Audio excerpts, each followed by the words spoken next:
yaşayır. Ellerini uzat, koy zaman dayanıp kalsın. Koy dünya bizsiz dönsün. Koy her şey susun bir anlık.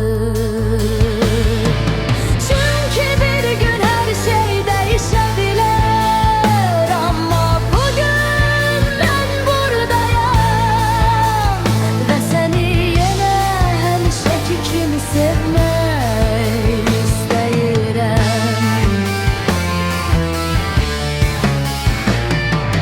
Çünkü bir gün her şey değişebilir, ama bugün ben buradayım ve seni yine hemşeki kimi sevmek isteyirim.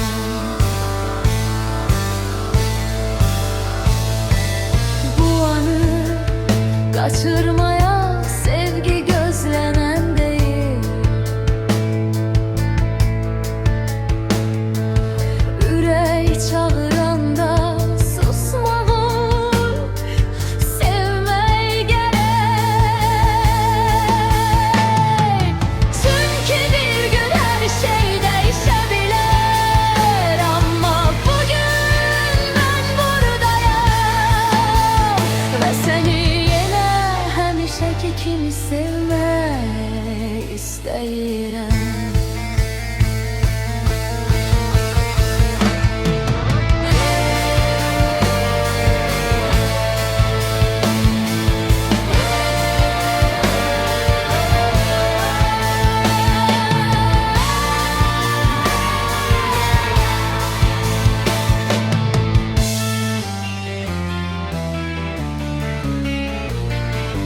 Gözlerinde gizlenmiş sessiz bir sabah var. Biz geleceği düşünürken bugünler yavaş yavaş geçir yanımızdan.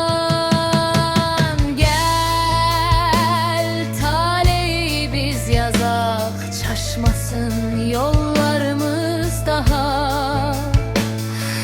Sevginin sesi var içimizde, onu susturmayın. Çünkü bir gün her şey değişebilir, ama bugün ben buradayım ve seni yine hemşeki kimi sevmeyi isteyirim.